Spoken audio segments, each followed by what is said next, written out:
So my name is Jane, and I'm very excited because sales has been in my blood for some time, and it's very interesting that when we met with Gabana, I'm sure she's already explained how we met. We were just going to have coffee. I kind of wanted to know about the products, but we ended up speaking up to around 1 p.m. And we really connected in terms of the journey of sales because for sure I do believe that everyone here has an experience in how sales is. And sales is more than sales, really. And I think we'll go deeper into that. So, my journey started off actually, by the way, I never wanted to do sales. Actually, I did bachelor's of business management, specialized in procurement. But oh well, when you get out there, you really sometimes don't dictate what you start with. So I ended up being in sales. And from there is when I learned that sales is not how I had perceived it when I was, in campus. When people were advising me, I think you're good with people, you should actually do sales. So I kind of sort of started testing it and I realized, wow, this is, the career that you actually have, freedom around and everything. So I've been on the journey. I've worked with butter. I started off with butter, then, selling the shoes, being there time, I think we used to work 8 to 8, standing every time. But then the rewarding of actually fulfilling the influence of a sale, I think it's something that really got into me. Then I went forward and started working with a little cab. That is where I grew my sales capabilities because I do believe that everyone here understands that sales is just not selling that product, but it goes more into even strategy and how you're going about it. Then I worked there for some time. And I became a team leader later on. And very interesting because if you have the passion within yourself, opportunity is kind of open to you. So I remember there's a time I made some cold calls, and I'm sure this is an experience that everyone have. When you meet a new client, you want to give them a call and tell them what you do. And I apparently got an appointment where I went to pitch. So when I was pitching, and sometimes you're told that everything you're doing, do it at your very best because you really don't know who you're speaking to. So apparently that was the CEO of the company. And when I was pitching, he actually asked you, hey, would you like to work for me? And that is how I got to work in an audit firm. So I was still doing sales. So, business development and sales is more and the same because you are literally like developing that business and also bringing revenue, which is now the sales. So I joined the auditing firm where I learned about professionalism, growing companies, even in a more professional way, and let me tell you, sales, I think we'll get deeper into it, but it requires you to kind of be resilient, which I did well. And I think when you have it in your heart and you decide that in my heart, I'm going to work towards making sure I achieve something, then again, doors kind of continue opening to you. So after working in the audit firm, my former boss at Little Cab, who was really not happy when I left because at that time I was really performing. And, the passion is something that you really can't buy. You just have to be choose to have the passion within yourself. I remember she called me, she's like, Jane, by the way, we have an opening position and we're looking for a supervisor and would like you to, come and give it a shot because we've worked together. Again, building relationship with the people you work with. So, and I was like, okay, cool. Yeah, I think I'm actually ready for it because at the time I really wanted a change. And you can see I've worked with startups. So when you work as a startups, it's like being an entrepreneur. It's literally a new business that you're introducing in the market in terms of the sales aspect. So growth is realized in a very short span. I usually say when you work with startups for 1 year, it's like you've worked in a big company for 5 years, because of the work you kind of end up doing and the knowledge that you kind of end up gaining. Later on, I moved to now Little Cab. Of course, I went did the interview. It was good. I loved it because first of all, challenges. I love challenges. It was a new product and everything, and I really wanted to grow in terms of knowing how to develop a business, in terms of when you're going out there, you have these products, you want to get to the market.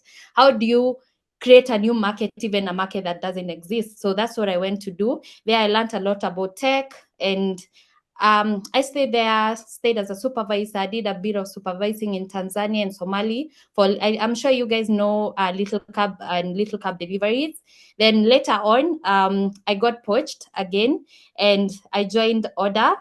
And this was a very interesting, I think we had an interesting conversation with Gabana, because this is whereby I was able to work with a different culture, and that is Nigerians.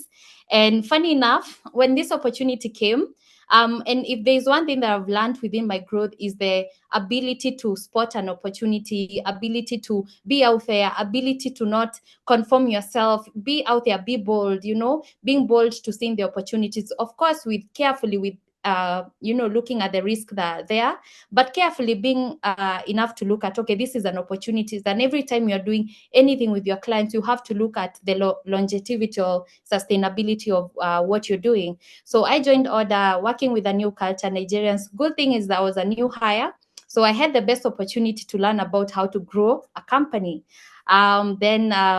These guys were from Nigerians. Again, I've only worked with people from Nairobi. I can see there are very many. Yeah. So Jennifer, I learned a lot, including, first of all, seeing a company grow, because they had just come to Kenya and now they had a system for restaurants that they wanted to bring it out. So I joined as a business development manager. And it was, I think that was the turning point of my career, because I learned more, not there's sales, but there's also growing the company. So finance, relationship management, bringing in the first customers, making sure that every day you're bringing the best customers, because the more the company grows, the more people are brought into the company, and you have to own your position. You have to own your position so that you can be able to grow and be recognized every time. And and even not being recognized by the people, but even by yourself, right? I think if there's one thing that I've learned is that it's either good or good. You shouldn't always have an opportunity to say, oh, things went bad. But of course, we appreciate how life goes. But if you have the capability to own it, keep owning it. So I learned there, worked with a new culture, learned finances. And by the time I was actually living there, I had been the top salesperson. And that was in a span of like 2.5, that is 2 years and 5 months. And even by the time I was leaving, again, if there's something that I've learned is that when you have leaders, you really have to work well. I think the CEO never wanted to let me go, but again, now I was going into a shift, and I think we'll get deeper into it as I'm explaining my experience with these companies. So now I had the opportunity of being a head of business development, quite profound, because now here, more than sales, again, I don't look at sales as just selling. I look at sales as being an entrepreneur. Now here you're having a huge team, you're thinking strategy, you're interacting with the CEO, and you are able to learn a lot of, acumen in terms of what you're doing. So that is how my career journey has been. And actually allow me to share my screen, the pointers I've had, but I'll make this very interactive. And I'm sure I can be able to now, whatever I've told you, I can be able to share it within the conversations we'll have. But let me have the guide. So let me know if you can see my screen.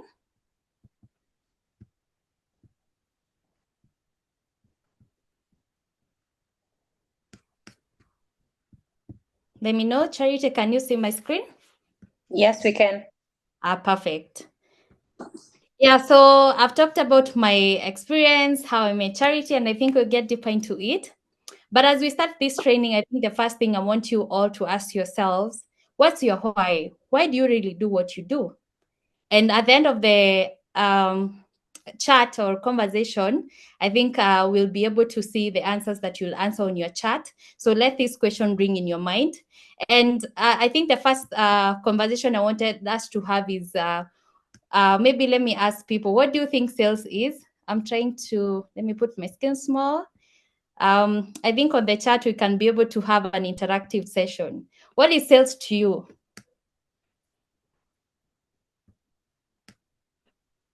Before I even give my point of view about sales.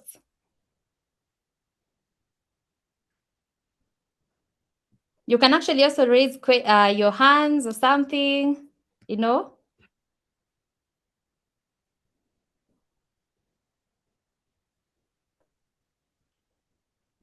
I can see giving value in exchange of profit. Okay. Exchanging a valuable product or service, and getting money in return. Influencing someone's thoughts to take action towards a product and service. Art of solving problem. I like this one. Yeah, I like that one. The art of solving problems. So let's start with sales. You know, the misconception we have about sales is that, let me tell you, when I was getting into sales, honestly, I was seeing it, and I think we'll get to the misconceptions about sales. I think I was looking at it as the job that I don't want to even say I'm doing. But when I came to start doing sales, I came to learn that sales is the art of solving problems for customers by understanding their unique needs. And there is nothing as powerful as solving someone's problem. So when you meet your client, what you need to understand is what their needs are. You're selling fitness products. Everyone is struggling with fitness, skincare, beauty. But when you go to this person, how do you approach them? I think every woman is always trying to lose weight. I'm sure every lady would agree with me. So you are literally solving problems of the customers. But one thing is that you need to understand what is the need of this particular customer. So it is going to be very easy to actually sell your products or services to them. And a great salesperson just doesn't sell products. They identify the perfect match between the customer, the challenges they are facing, and the kind of products that you're able to sell. So every time when you go, you think about you as a salesperson. Always make sure that you're seeing yourself as someone who is solving the world's problem, someone who is solving the customer's problem. So you are very important to this particular customer. And equally, the customer is very important. When you started doing sales, was your first thought? Because I think everyone who starts selling always has a certain, feeling about it. I'd like to see a few comments about that, see whether I'm alone or we are many on that. And as I see, as I look at your charts, we can be able to look at some that I came up with. And this is actually facts. Actually, what I've written here is more of the facts that I've actually come to realize in the 5 years plus that I've worked with. First of all, that the first thing I thought about sales is just about hawking products. I would look at sales as a scam, keeping, disturbing people out there. The other thing is that people who sell are desperate. The other thing that I used to say is that sales is quite unethical, a bit shady. I used to say that sales is for the people who are pushy and manipulative. You see, it was so bad, actually, because I remember at the time when I was in campus, my brother really used to advise me to do sales and marketing. And I'm like, no, I think, because of this myths that I actually heard about it, I would say that sales doesn't require skills or training or any self-development. I could see that people just don't care about selling. And I think customers actually have this as a myth about us people who are in sales. This person doesn't actually even care about what I'm going through. They just want to sell me out. Those are the things that we face. I used to think that it's not a profession, and I would see selling. I just wake up, go sell, and lucky. So I was really not interested. But the moment I actually joined Bata, the moment I joined Little Cab and the companies that I've worked Hi, with. Jane. Sorry to distract you, Kidogo. We can see your Yeah. screen. You can reshare again. Oh, I can reshare again, yeah? Yeah. Sorry. Yeah, okay. I think it was my yeah. Let me see. Can you see now? Yes. Perfect. Can you see? You can reshare yes, now we can see. Thank you. Yeah, so these were the myths I actually had, and these are very deep rooted. But the moment I started experiencing what sales is, I realized that this is the most rewarding and fulfilling career ever. Like, you have control of everything. You can decide to wake up today and say, you know what? This month I'm ending up with this total of clients. This is the match I want to make, And imagine you're solving people's problem. And if there's one thing that is not replaceable in this world, is solving a problem. The other thing is that a unique profession that allows you to determine your own income. So I also work with targets like you people, my team, myself, and the higher you go, the hotter it becomes, by the way. And you can determine, okay, so this is the target I want to close with. This is a client that I want to, close with. This is the kind of people that I want to work with. Imagine you have the capability, not like operations where you can't actually determine what is going to be in control. But in sales, you actually have control of 80% of what you're going to be your input by end of every month. Everything in life involves sales. It's funny that people think about sales in a very different way, but do you know sales is everything? Speaking to your friend, making a relationship, kind of negotiating every day. You're kind of negotiating, and that's sales. So every person who does sales is at a unique advantage, because this is what we do on a daily, right? And then sales is career that is irreplaceable by technology. I do not care about technologies that have come in, but someone was my CEO was actually giving me a story, and he said, Jen, if there's one thing you can do is every day make sure you're perfecting sales, because what? People spend money for marketing to make sales.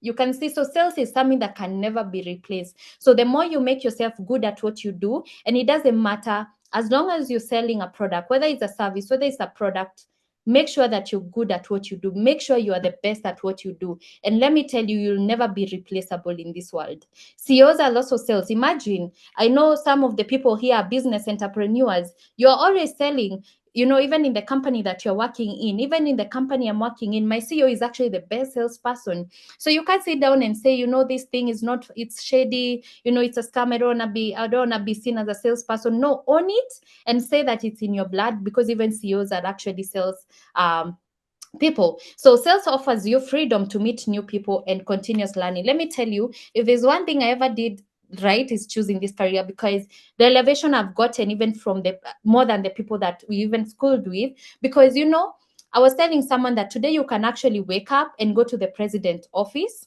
because you have a product for them. Imagine, you have it already opens door even before you go, because no one will chase you away. I mean, you can say, I have a value proposition for you. So it gives you opportunity to speak to anyone, to meet anyone, to learn every day. Because as you're selling the products, you're doing your research, you are researching your competitors, you're doing research of the other markets, how are other people doing in the other companies. You are probably learning on YouTube how to become a better salesperson, etc. So it gives you a much more freedom than anyone sitting in the office, not selling, but they are waiting at the pay at the end of the month. So this is the shift that I got. The other thing is that sales professionals are problem solvers, helping clients find the best. And I think this is the most, because I think the true self of people is that as you age, as you adult, you also want to feel that you're impacting the world. And when you're really doing sales, you're almost doing 100% of impacting the world, because if you can solve someone's problem, they'll go home happy,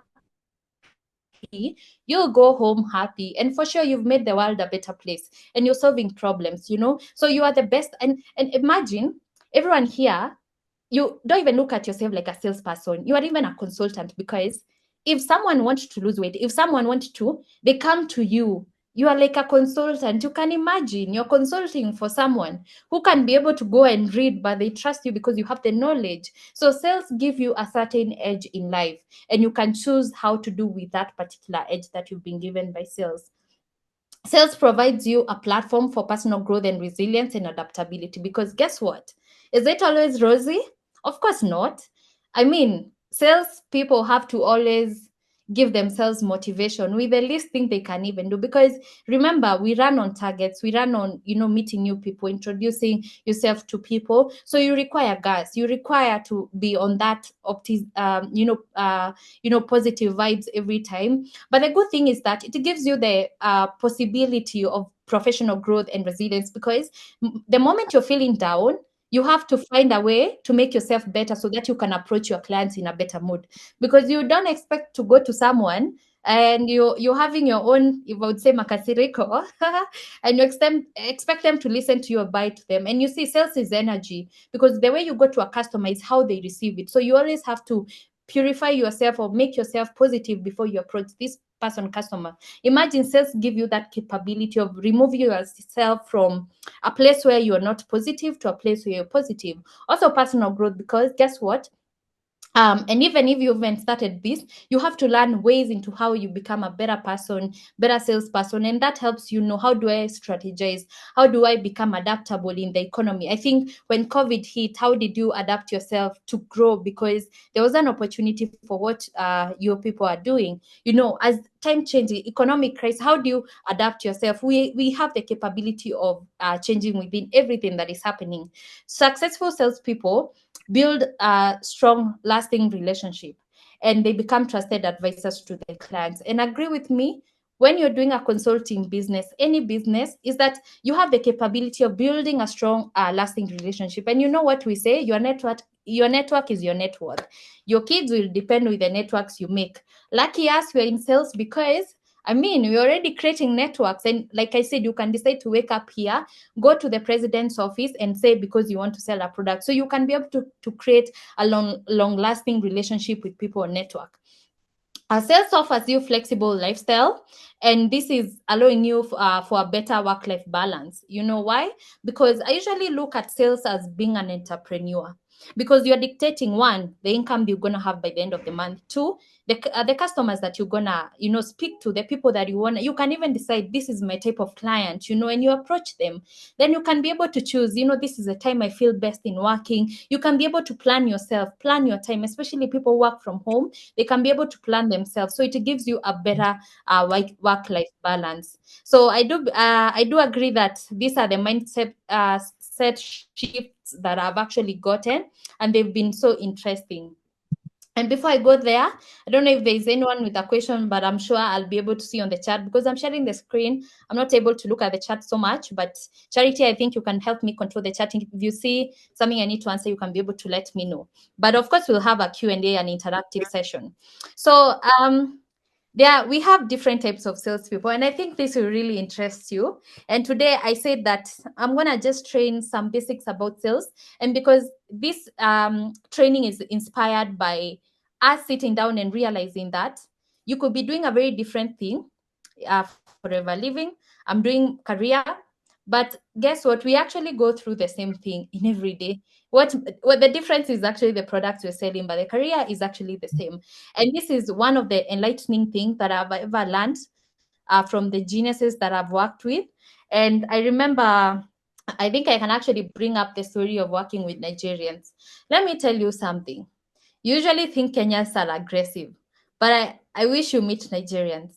And I think working with those people really taught me that you need to be as aggressive as you can in this life. Remember, I think Lagos is not it's not diplomatic like Kenya.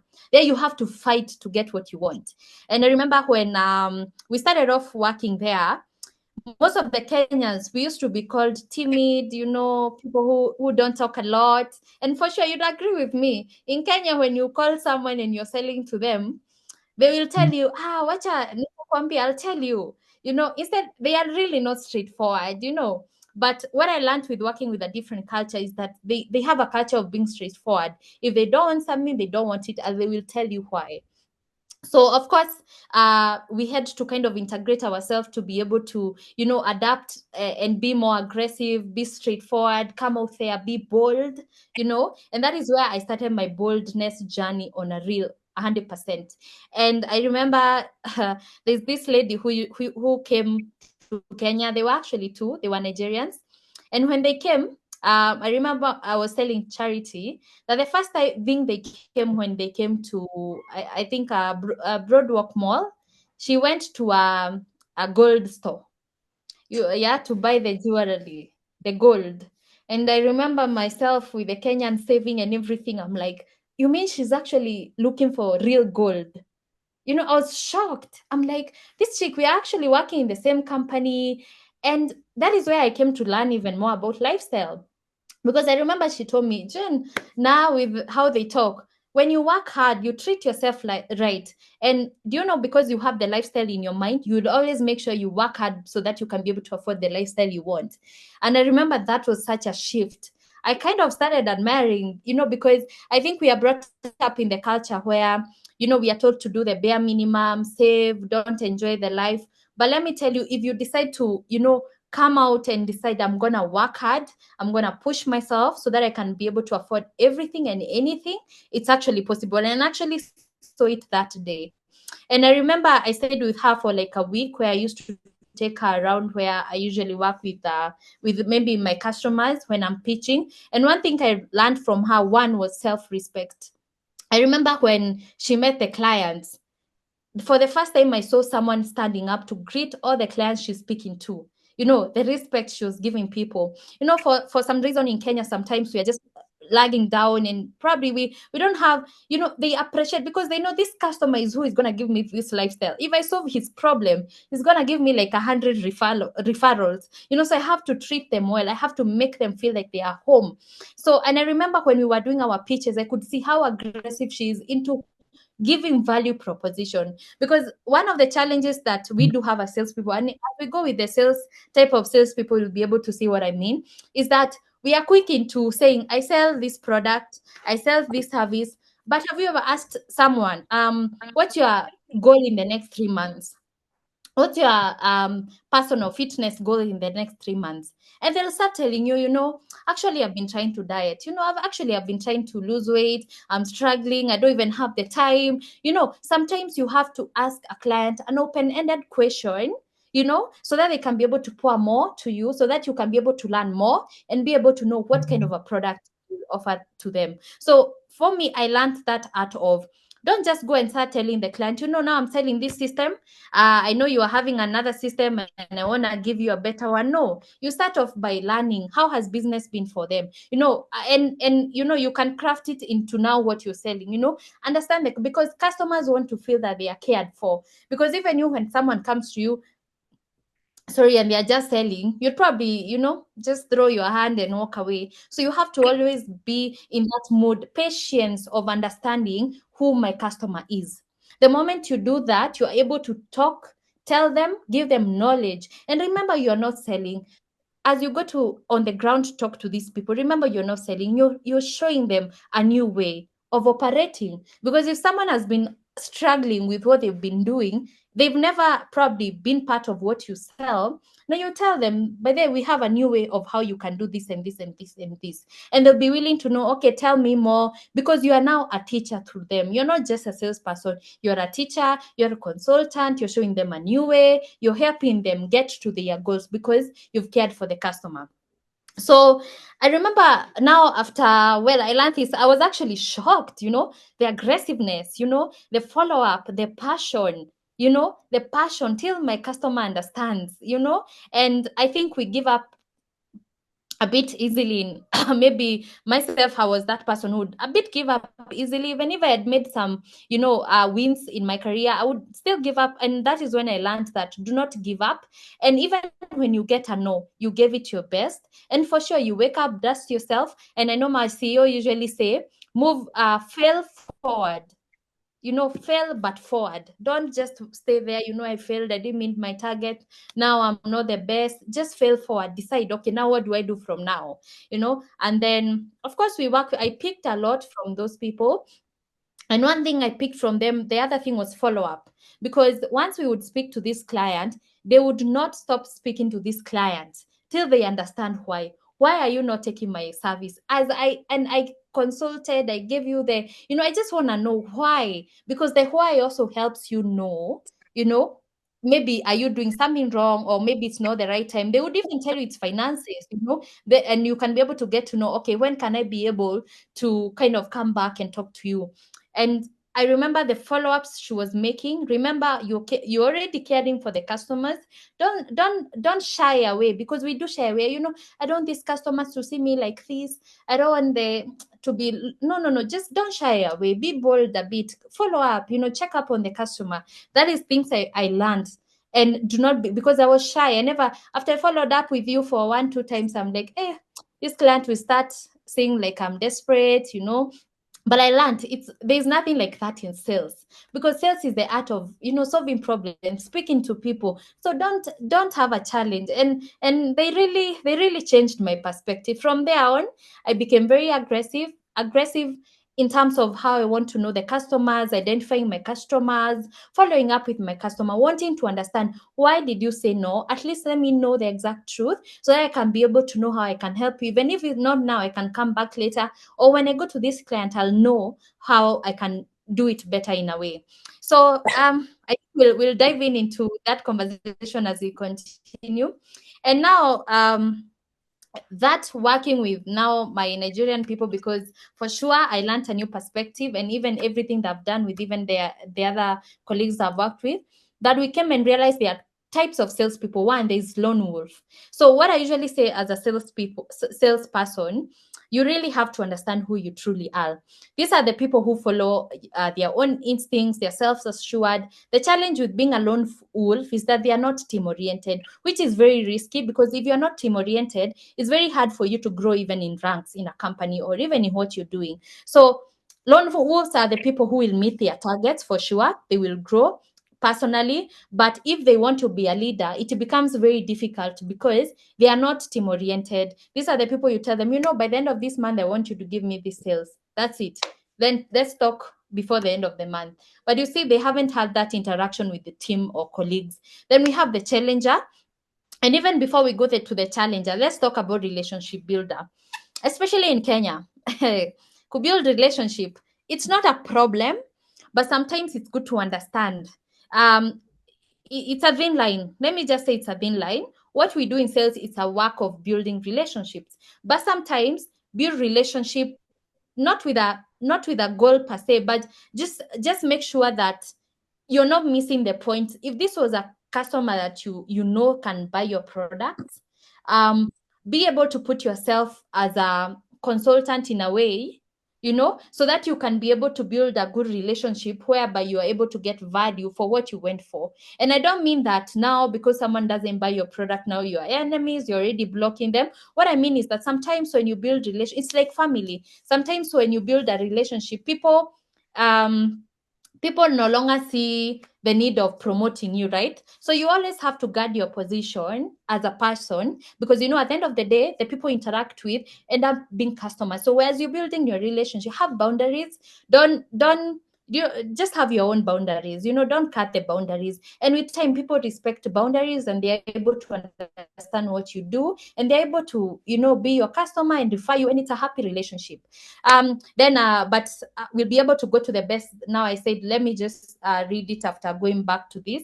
So there's reactive problem solver.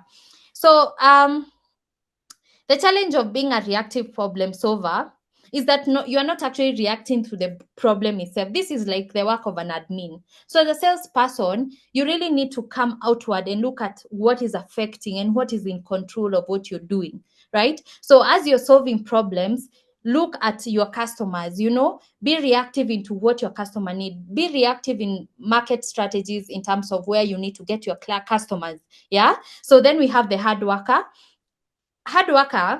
These are the type of salespeople, and statistics says that the one that I've colored in red is the best, and I'll explain to why.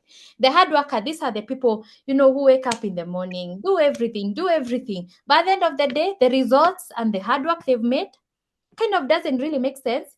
And the hard worker, you are wondering, okay, I woke up, I was the first person in the office for the people who work in the office, for people who work from home. I woke up at 5, I started working, I started calling, I started, but at the end of it all, by the end of the month, this person has worked hard, but the results are not showing as per their hard work. Why? Now we go to the best salesperson. The best salesperson is the challenger, because a challenger comes to challenge the new ways. And if you can look at what is happening in the political arena right now, it's about Gen Zs. Gen Zs are challenging the government. There's nothing they've done wrong. They're challenging the government. Also, as a challenger, when you come here, you become a teacher. You show your customers new ways of operating. First of all, you understand their customer behavior. So you know, you're coming in as a consultant, and you're building a relationship out of that. So what happens is that when you meet a client, you've kind of built a bit of relation. What you're trying to do is understanding their new way. You're challenging their beliefs, because the challenge is that most people don't buy products because of the belief systems they have. So you're coming to challenge the perspective, the belief systems. Someone will say, this, me, I had this thing doesn't work. But who said it's working? Right? I've met Gabana, I've met myself, it's working, right?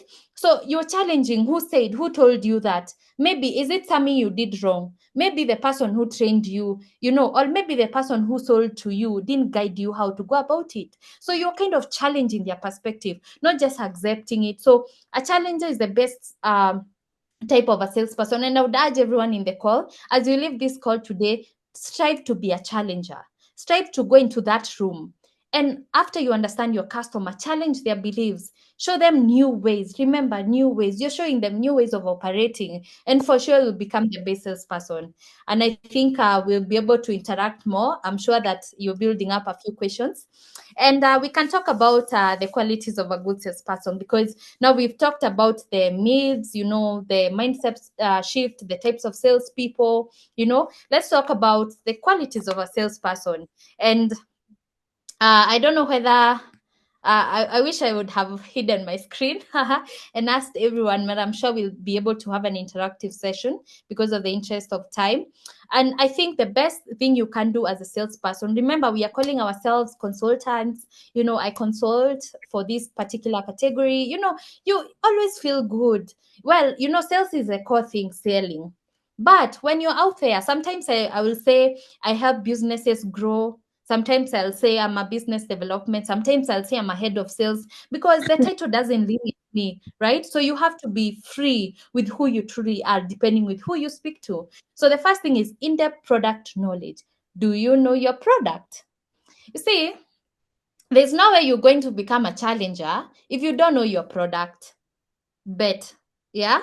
So you have to understand your product deep down, because when you go out there, remember, we are not selling product, we are selling the value. So once you understand your product, you'll be able to have the value. The value this brings. So even when the customer tells you, I've been struggling with this, I'm not able to do you are able to tell them, because of this, whatever I have, this is the value. And people buy value. Let me tell you, people buy value, and that's the best thing that you can give to the customer. So when you have the product knowledge, I swear you'll be able to make the sales. And let me tell you, even when you go to your client, and it has happened to me before, because when I joined companies, yes, I've worked with sales, but I have to learn the product I'm selling. I have to. So the first month is usually a bit difficult, because you're kind of learning the company, learning how people operate, learning the target audience of the client, etc. Sorry. And I remember the first presentations of my first week are usually not as good as like after I've stayed a month. Why? Because I've created a product note. Even when I go there, I'm so confident. I know what I'm saying. I know what I'm doing. And when you have that confidence in you, you see, sales is energy. For some reason, you just pull people towards you. The other thing is challenger, be solution oriented. So when the customer tells you, this is my problem, already remember, you are interested in knowing the goals of the client. You've known their problem. Be there as a solution. You're already having a product that is a solution, so they will see you as a solution. And let me tell you something, if someone sees you as a solution, let me tell you, you'll never be replaced. And I remember this book I read called The Power, and I think you can all go look at it from Robert Greene. And he says, be dependable, make them dependent on you. When he says make them dependent on you, what do you think he means? He means when you get a customer, make them dependent on you, because you're the ones who know, not them. You are showing them, so they are paying you because you have the knowledge and the solution. So make them dependent on you. Give them information that when they think anything related to what you're selling, they're just like, okay, let me call Gabana, let me call this person, they actually help me. And be interested in, even when the customer buys, and I think we'll talk to the sales process, always be interested to follow up. The other thing is strong communication skills. I've struggled with this before, and it's communication. How you communicate to your customer. Don't go there and just show them that I'm after your money. They won't give you. No, I usually say money is like a woman.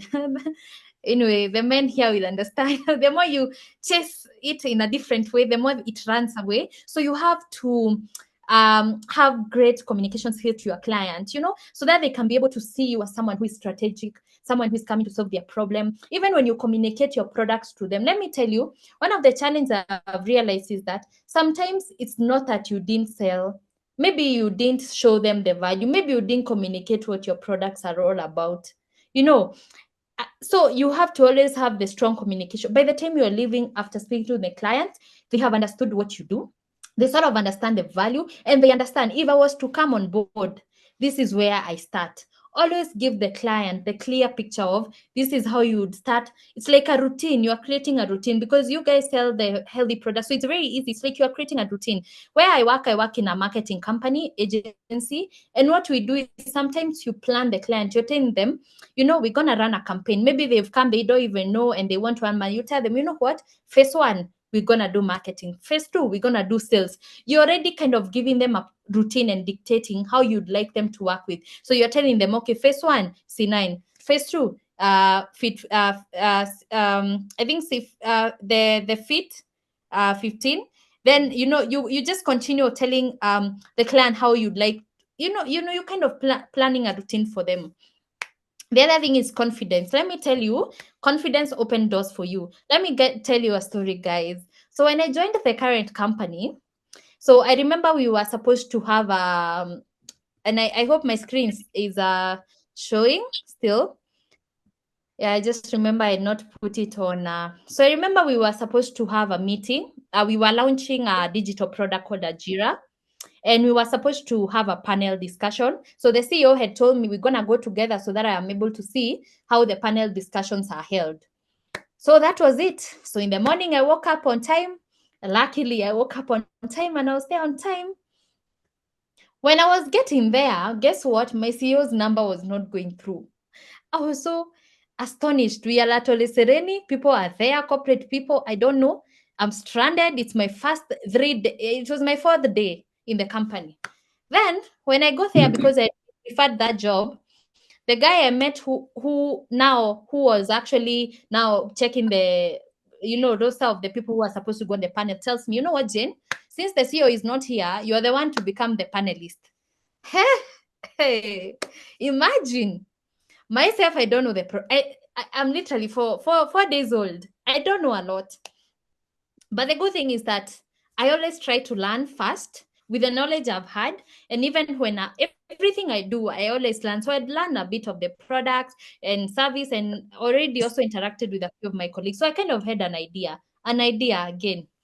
So the time for the panel came. What I did, I prepared quickly, checked, because when you're going on a panel, they show you the questions that you're going to be asked, so you can actually prepare around them. So that's what I did. I got there. In 10 minutes, I prepared, and we were starting like in 15 minutes. And one thing that I thank God for is that I never got late. So the time for the panel came in. My name was called. We all went and sat down. In there, we are sitting with big people from WFP, big people. Myself, I'm this young, just there and wondering, sir, what will I say? But I was so confident. I even had a book, water, ready. And I remember, because I kind of had learned the topic about what we're going to talk about, I nailed it. When they asked me, I nailed it. And that is where you learn about confidence. Because guess what? All those people who are looking at us didn't know I was 4 days old in the company. They didn't. I'm the only one who knew, and maybe the person who told me, now, since the CEO is not here, you're gonna present. So it's the confidence that saved me. Of course, confidence with the knowledge I had, and I owned it. This is what I know. And by the way, there's something I said and people clapped, and even I'm wondering, oh my goodness, so I'm on the right track. Of course, panel doesn't take long. It was like 30 minutes, but I can tell you the impact I made, the name I built for myself, because guess what? The CEO was actually testing me.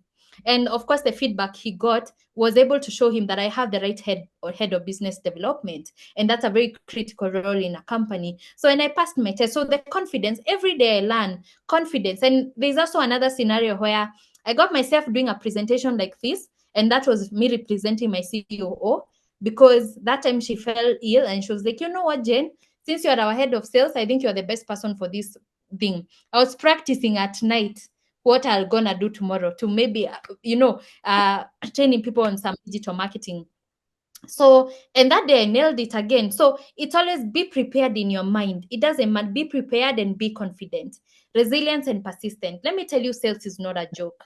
Sales is not easy. Neither is it bad. I usually say sales, it's like lemonade. It's sweet. It's sour. You can't even tell, because the work that you usually have to do it. Resilience, persistent. You have to. We are always running, chasing. We kind of have to meet our targets. We need to, whatever we do, I usually say sales is a game of numbers, kinda, but of course it has so much to it: impact, problem solving and etc. But also we know that you need to be very persistent and resilient. And let me tell you something. Even the head of BD, even the CEO, in fact, the higher you go, the hotter it becomes. Because guess what? The CEO owns a company. If he doesn't bring sales, he pays the people. Well, how about him and his family? So don't always sit there and say, you know what? These people are the top. The supervisors, the managers don't have a lot of pressure like me. Let me tell you, no one is safe. Everyone, as long as you're doing the thing called sales, you have to be persistent and resilient. And we all go through the same different levels, different products, but we go through the same. So, but the good thing is that we have the heart to become resilient and persistent. And the more you do it, the more you become better at it. So never give up. Being empathetic. So as you're talking to your customers, always remember to be empathetic. That's why I was saying that the way you approach a customer, the way you show them you care, is how fast they can be able to buy from you. And I think that is quite self-explanatory. Great networking skills. So another question, where do you network? Hi, Charity. Yes, hi. Hi. Yes. Hello. Yes. Yes, we can hear you. Oh, you can hear me, yeah? Yeah. You okay? Can you continue? Oh, we can Yes, continue, yes. yeah? Yeah, you can continue. Perfect. Yeah, great networking skills. You need to understand, where do you get your customer, my people? Be out there, go to the gym, sign up for those gyms, go to those events, go to those hikes, go to those, there are so many places you can go to network online. LinkedIn, do you even have a page? Do you have a social media page? Where do you get your customers? Network. How do you meet people? Network. Let me tell you, people are there. So have great networking skills and always own it up. The other thing is patience. Let me tell you, sales require patience. When you meet a client, they say they are not buying at that time, but you need to be patient because they're going to end up being a customer. So you always have to have patience in your heart as a salesperson, being trustworthy. Let me tell you, if there's one thing that you can do wrong in sales, is being untrustworthy, if there's a word like that. Always carry trust within you, because the moment a customer buys from you, I guarantee you they will come back. The moment someone invests a dime on your product, they will refer someone or they will come back, right? So always make sure that you are trustworthy when you sell this product to the client.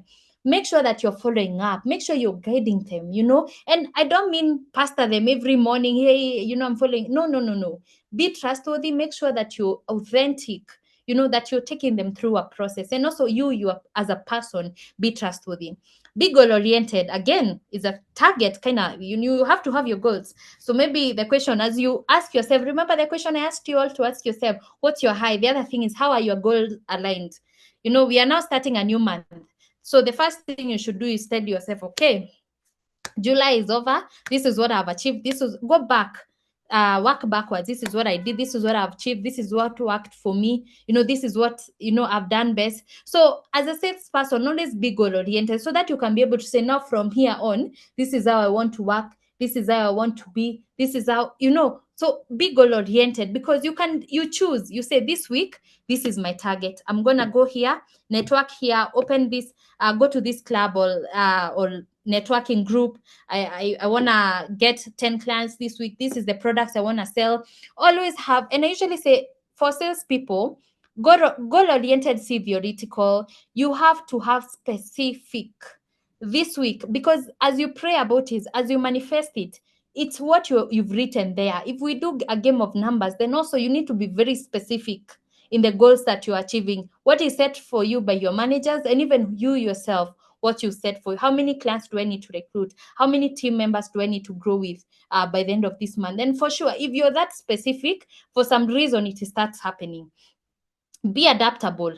Not easy again, but you have to be adaptable. Sometimes I usually say adaptability is, you see, on a river, okay, maybe that's not a good example, but let me just say, being adaptable.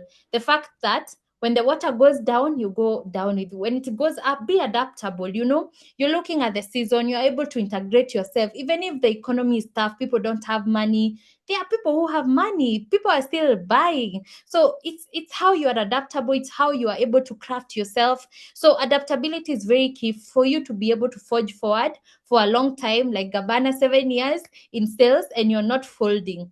right? Good in time management. Let me tell you, time is money for sure. Time manage every day lost is a sale lost, is money lost, right? So time management, make sure you've planned your time. This week is what I have. These are the clients I'm meeting. This is the places I'll go to network. And this is what if you have a meeting with your client, don't wake up and now you are late. If you have a meeting with your team, always take time seriously, because time for us in sales is money. So as when you take time seriously, people take you seriously. The other thing is enthusiastic and passionate. Let me tell you something. You cannot survive in sales, my friend, if you're not passionate, because sometimes it breaks you, but you have to keep being passionate. So you have to have it in your blood that I'm enthusiastic about what I do, love what you do. Remember, know your product, love what you do, because if you don't love it, how do you expect your customers to love it? You have to love it, even use it. You love it and use it, so that now when you go out there, you are talking out of experience. So love what you do, use it if you can, and be passionate about what you do. The other thing is planning and strategizing. After all is done, it goes back to, how did you plan yourself? How did you plan your week? How did you plan your day? How did you plan your month? How did you plan your quarter? How did you plan your year? Because you have personal goals, you have professional goals. And we usually say professional goals affect personal goals, personal goals affects professional goals. So you have to look at it as a plan and strategizing kind of career. There's no way you can be good at sales if you cannot strategize or you cannot plan. You have to plan. Okay, if this is the gym, I'm planning to look for new partnerships. Hii gym nimeona iko na hawa watu. This place I'm singing. You have to plan. You have to strategize on how you're gonna get your customers. And these are the sales techniques that I came up with, and I think we'll go through them quickly. And the first thing is that for you to be able to, just be good at the sales, is first understand your product, which has come up a lot about understanding product knowledge, because this is now where you go in as a consultant, remember, as a challenger, and you're able to tell people about your product. The other thing is understand your key unique selling points. So this is whereby you're able to understand, based on the value that I'm offering, based on what I'm selling, what is my key unique selling points? What separates me from my competitor? What separates me from this person and this person? So always understand and be able to know your key selling points. And that is what will make you different. In everything I do, I always have my own charm. And I usually say, salespeople, someone who is doing sales, you have to have your own charm. There's a way I do my sales and you can't copy it, but you can learn from it. There's a way Gabana does hers. There's a way you do yours. So everyone has their own charm. You can't copy it 100%, but you can pick a few things and you can tweak yourself to be a certain person who does sales in a certain way. That's also a unique selling point. Maybe you're good at follow-ups. Maybe you're good at prospecting. Maybe you're good at knowing where your customer is. The other thing, know your customer. When you're selling your products, always know who is really my customer. By the way, who is my customer? Who can be able to afford my product? And even if they can't afford, how you have to understand your customer. Because I remember there's a time we had a meeting at Safaricom, and let me tell you, they know their customers. They know this category of customers. They have this Airtel line, they have Safaricom. They use Safaricom line for making calls. Wakitoka Nairobi, they start using, and they use Airtel for data, but they kind of understand that we have this set of category that use our competitor, but they use us more because we are good in network, and they can't even use the competitors even where they are in, let's say, Ushagos or the native areas. So know your customer. And that is to tell you that even the big companies, every person that is successful in sales, they do know who their customer is. So there's no way you can wake up and go sell, yet you can't even understand your target audience. So when you're let me say, in a gym or a place, you need to understand what the kind of environment here, and my products, product yenye wanaweza chukua, this is what they can actually buy. Understand your customers so that you can profile and say, this week, this is the products I want to move, and these are the kind of customers I'm targeting. The other thing is learn and know how to handle objections. Let me tell you, this is where we go. This is where we hang boots. We say, me, I'm done with sales. I don't want to do this anymore. because we don't know how to handle objection. But I do believe that once you start learning how to handle objections, then you're on the right path of becoming the best salesperson that can ever happen in, to yourself and even for the people around you. So once you learn to handle objection, you'll be at a good place to go. And as you learn to handle your objections and the techniques you have, there are some key processes that you can't actually ignore in sales. And sales, I mean, remember, I'm using sales because sales is sales, but it goes deeper to strategy, a planner, a consultant, someone showing people the new way, a problem solver. So first of all is prospecting. This is where you understand your customer. So and as you work as a team, you need to understand who is good at what, so that you can help each other. This person is good at identifying customer, this person is good at closing, this person is good at following up, this person is good at upselling. That is when a customer buys, you make them buy another product again, and even better, and even refer you. So the first thing is prospecting. So when you start your day or your month, or you are doing your monthly review and now you're starting a new month, prospect, no, okay, where am I going to get my customers? And once I get them, qualify them. Because let me tell you, not everyone will become a customer. That's the truth, right? So once not everyone becomes, so you need to be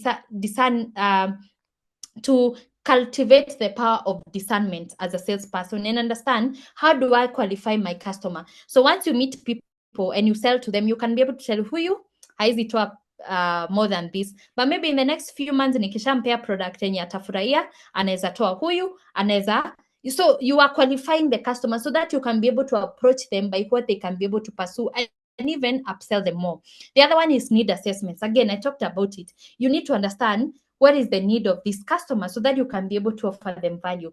Presentation, let me tell you, presentation is key. Sometimes we think that we just go and talk to clients.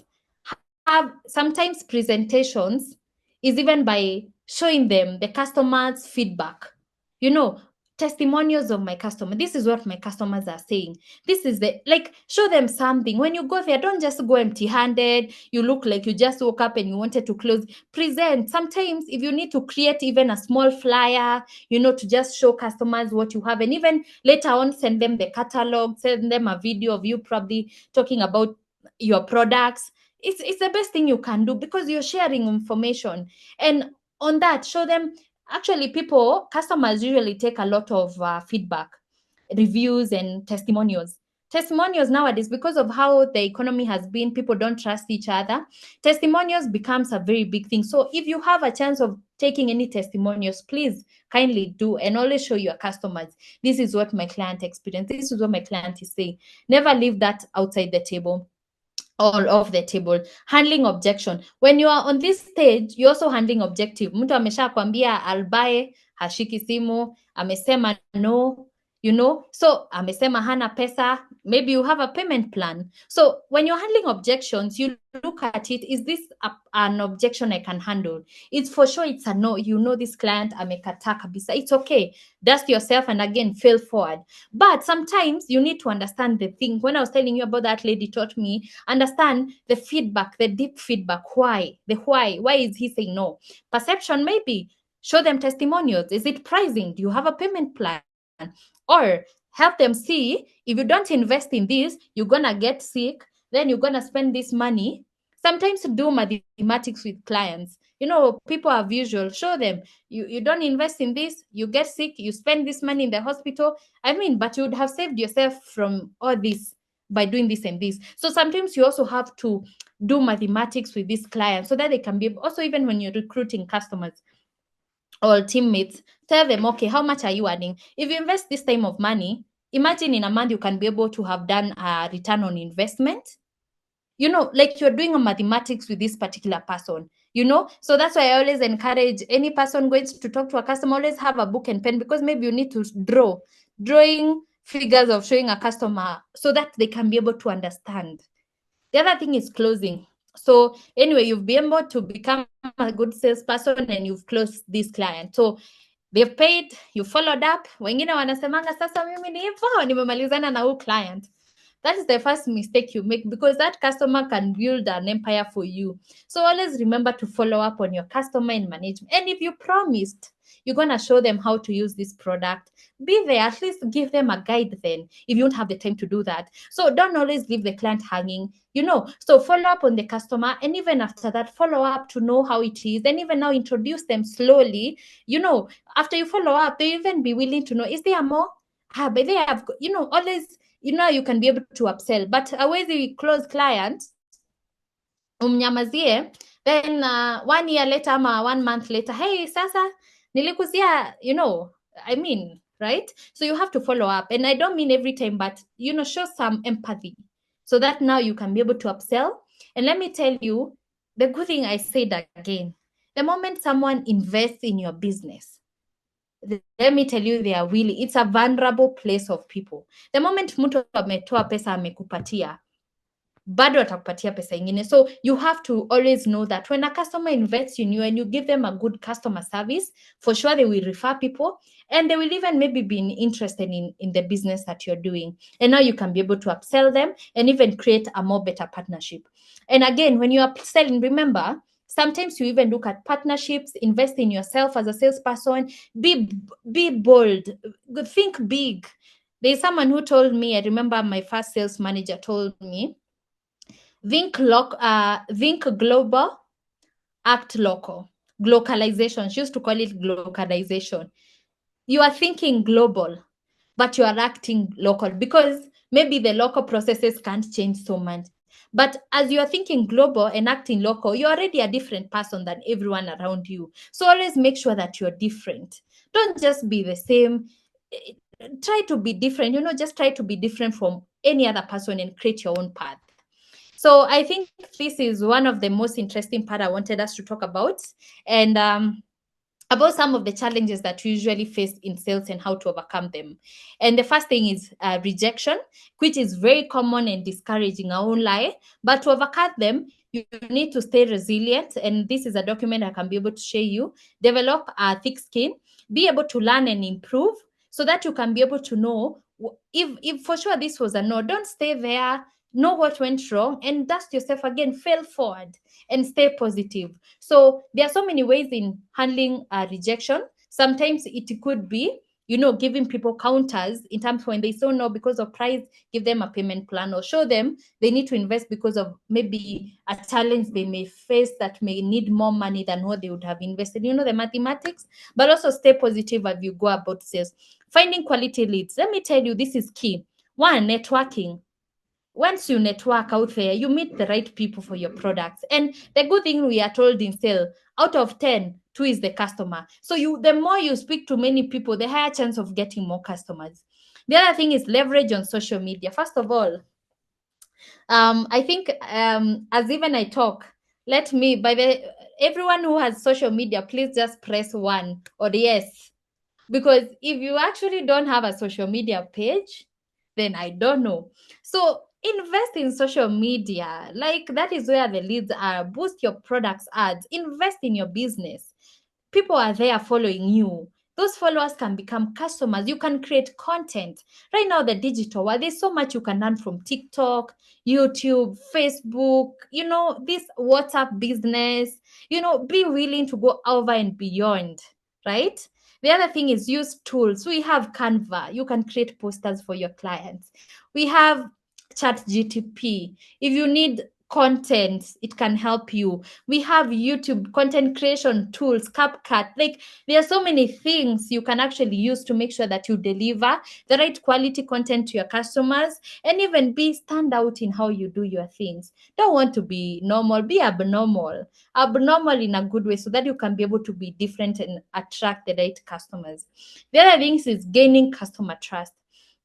This is a challenge we face.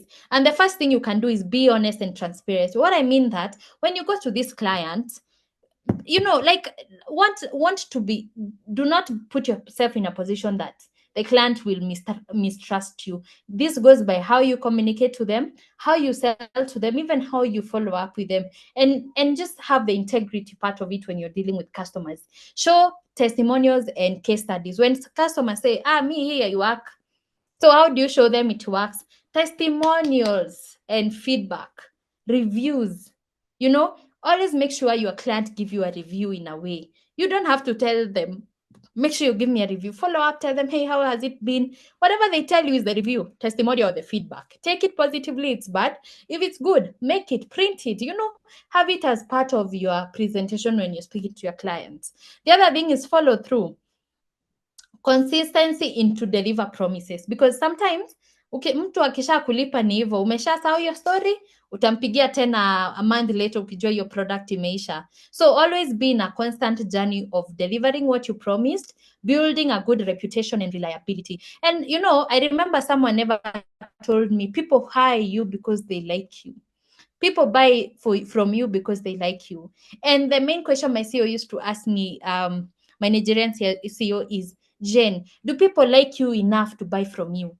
Do people like you enough to promote? Do people like you enough? You always have to be on that constant journey of asking yourself, do my customer like me enough to buy from me? Or vice versa. So you have to build your reputation and liability. How you dress when you go to this customer, how you speak to them, the energy you give them. Maybe mtu alikuwa na, remember, customers are precious people. So the way you present yourself, and I mean, it really will tell much about how you can have the follow through and consistency in reputation and getting the client. The other thing is price objection. Let me tell you, I think everyone, even myself, every day I face this. But now, value justification. When someone says, hey, you are expensive, I would rather use this other product. The value, communicate it clearly. Clearly is the word, so that you can be able to justify your price. Offer solutions. That's when I said, maybe for sure the customer amesema hana, offer them a flexible payment option, discount, maybe if you have deals, and this is now dependent with what you do, and you can be able to work around this kind of scenarios. The other one is focus on long-term benefits. Let me tell you, if there's one thing that people are looking at right now, is sustainability. And that's why you can see even the shift that is happening in government. People are tired on quick fix. People want sustainability. So you're telling the customer, we are going to Christmas. If you want to be this weight, if you want to look like this will help you. And this will be long term, because you look like, the long term. Don't show someone that ni asahi. Always show them that this is a long thing. Them investing, they're just not investing for now, but for the better self. Even what we do in marketing, we are telling the client, when you invest in this ad, you have an opportunity for people knowing you and becoming long life clients, and even becoming your customers as So you always have to show people a bit of longevity, so that they don't feel like, hey, ni ya saa hii tu, huyu tu ananimaliza tu saa. You get? So you always have to show that. The other thing is standing out. So let me tell you, you have to stand out, how you dress, how you speak, how you focus on the value, and how you present yourself, and how you show your unique value proposition. Very self-explanatory. And those are things that you can be able to learn. And even, by the way, even on YouTube, you can Google how to become the best salesperson. Listen to read books, read articles, always be in a constant journey of standing out from your peers or people around you. The other thing is closing that sales. So sometimes it's hard to close the sale. So let me tell you something. Once you do all the right things, sometimes you can do everything right and you don't close the sales. But there are key things you need to look at, buying signals. Maybe sometimes you need to observe. You remember when I talked about the type of salespeople, relationship builder, this is where the challenge come in. Maybe you're not reading the signals. You need to read the signals. Is this a customer who is wasting my time? Or is this a customer who is going to be a customer at the end of it all? And I mean, you don't have to block people. What you need to do is position people. So what you are saying is that out of this week, these are the two people I know they'll buy. So you're profiling people so that you don't waste time on the wrong people. So be able to identify. Discernment, again, is very key in sales. Discernment. So you can be able to discern and pay attention to everything when you're speaking to your clients. Use effective closing techniques. So, I mean, there are so many techniques that you can use, and the best that I've ever used is urgency, the sense of urgency. It's now. Customers has a way of saying, hey, wacha nikae chini nifikirie, maybe in the next 5 months. The best thing you can do is show them the sense of urgency. Who is here to wait to earn? We are talking about money. Do you want to stay broke? So you're showing them the sense of urgency, and also sometimes the influence in their mind. The moment you show the client the calculations, the mathematics of what you're doing. You know, you are able to kind of have them in your mind. Hata akitoka hapo ataenda alale na akumbuke, by the way, there's something this person told me. And they are thinking about it. And always prompt them. You remember what I said about relationship building in a very, in a way that you can be able to know that you're not wasting your time or something. So be able to have a few techniques in closing. And that comes in what I told you: being confident, being able to give value proposition, sense of urgency, being able to really understand the customer need and providing whatever they require because of their need at that time.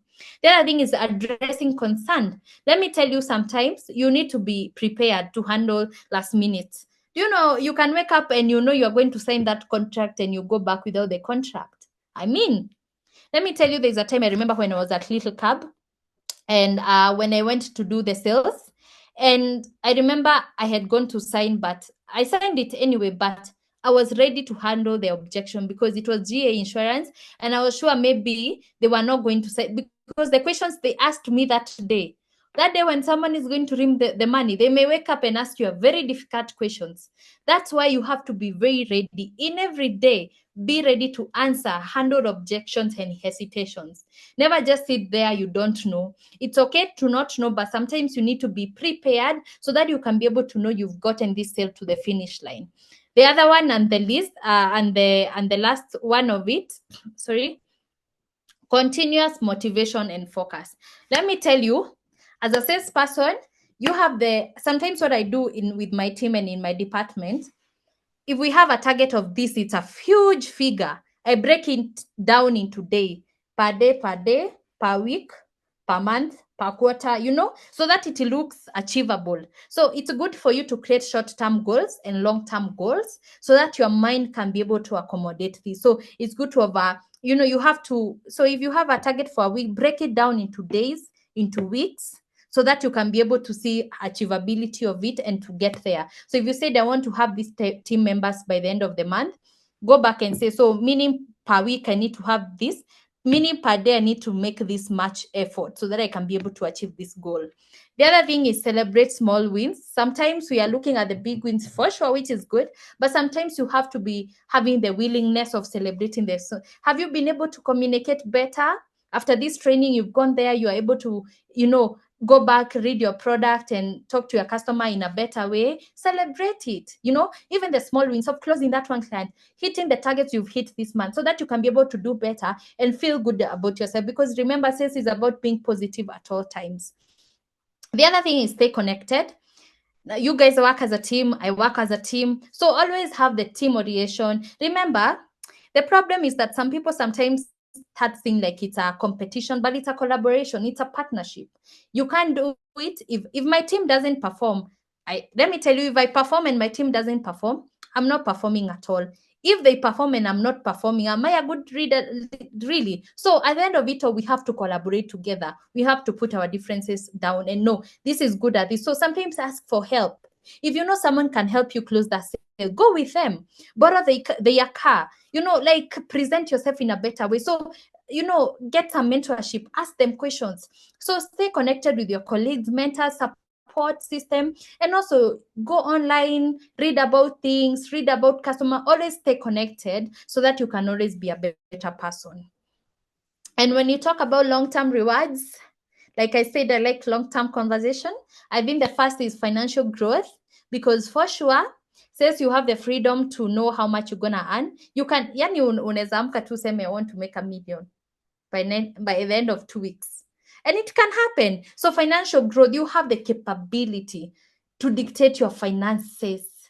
That's the best thing in sales. Our commissions, I have the capability of saying, this month I need to earn this kind of commission. Imagine what a great career to actually have. The other thing is, personal and professional growth, because you are improving yourself, because sales does not require a lazy person. You have to learn, you have to grow, you have to become the better version of yourself. And I said, sometimes it's not always rosy. It's okay to appreciate the moments that are not so good, but again, don't stay there forever. Fail forward. So personal and professional growth, tick. The other one is freedom and flexibility. You're flexible. I can wake up, go to Nakuru, work from there, make sure I meet this client. Flexible. That's the best thing about sales. You can decide, you have the freedom. The other thing is lifetime learning, because you cannot sell, you cannot become successful. And let me tell you, the most successful salespeople, you know, are people who are always learning about your products, the behavior of your products, your customer, and so many things, your competitors, the markets outside Kenya, local, global. Like, always be there, learning, listening to, praying, like, be in that journey where you want to have more information, so that you can, when you go to clients, remember, we are going in as consultants, showing people new way. You can't go there when you don't have information. Always go knowledgeable. The other thing is security, because no one is going to wake up and say you are fired, because you can choose to. Let me tell you, sales is that job you can choose to own it. What I said is that, imagine I'm meeting my targets, I'm getting my commission. Who will say wake up and fire me? Because sales is not easy, and people know sales is not easy. So you're not at a place where you can just be fired. Again, what you're doing here is an entrepreneur. So you have security within it and own it, because you can dictate how you're going to grow within it. The other thing is network and connections and growth, because your network is your net worth, my people. And that is something I've come to learn, I swear. And I'm working towards growing my network. In fact, that's my goal. My main goal is to grow my networks and connections. And this will open doors for you, doors for your finances, for your freedom, for your generation. So, and sales give you on a silver platter. It gives you the opportunity to be to network. And like I said, remember, today, even myself, I can wake up, go to the president office and say I want to speak because I have a solution. I mean, like, that level of openness for sales, that level of sales giving you the platform to meet anyone, to speak with anyone, because at the end of it all, you have a solution for them. So, and I think as we are about to wind up, these are the questions I really want you to ask yourself. And I know you'll answer me the why, and of course, we'll have an interaction session. Are you doing whatever it takes with excellence to achieve your objectives? Do you go over and above? Do you really go over and above? Are you doing it with excellence? That's a very good question to always have. Are you professional? How do you present yourself? How do you handle your clients, your colleagues? How do you handle your work? The other thing is, are you passionate enough with what you're doing? Maybe you're just there because you want to be there. You're trying here and there. Are you really passionate? Do you truly engage with your customers in a solution-oriented way to meet their needs? Or do you just wake up and sell, right? Sometimes I've found myself their own life, but most of the times is that I'm always striving to be a solution to this customer, because the value will be that solution. Do you have the right why? Why are you doing it? Maybe do you need to go back and ask yourself, can I recreate my objectives? Can I recreate my why? Yeah. Do you want to buy a car, own a home, have a family? Like, what's your why? Because why is the purpose. Purpose is what makes us keep going. So you have to know, do you have the right why? Are you leveraging on your network effectively? On social media, are you really speaking to people? The people around you? Are you asking for referral? Are you communicating? Are you bold? The other question is, do you maintain a positive attitude and mindset? Ama unaendanga ukisema, hizi mimi nafanyanga tu juu. You always have to, are you positive? Do you have the mindset of abundance? The other thing, do you really plan and strategize? Because let me tell you, if you don't plan, and I always say this to myself every day, I have to plan. Have a to-do list. Wake up, plan your week every Sunday. Say, this is how I want my week to be. This is my plan. This is how. Review it every Saturday. I mean, always plan and do you really do that? Because when you plan and strategize, it will go well. And if it doesn't go well, for sure, you'll be able to know why, and you'll be able to tackle it.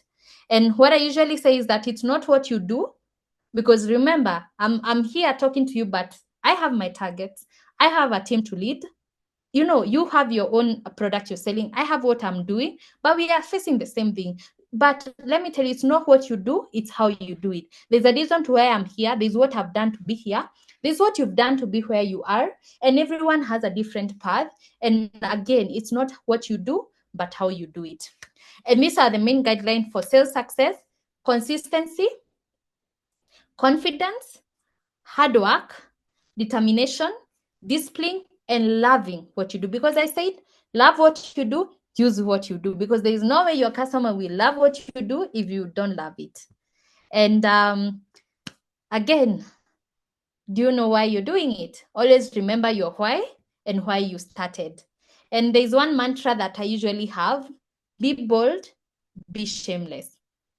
Be bold and be shameless, because don't be sitting there afraid, timid, I don't want to look like this. No one really cares. Just be bold, be shameless. And what I mean by being shameless is that be able to be able to bring yourself out there and be bold about who you are and love what you do.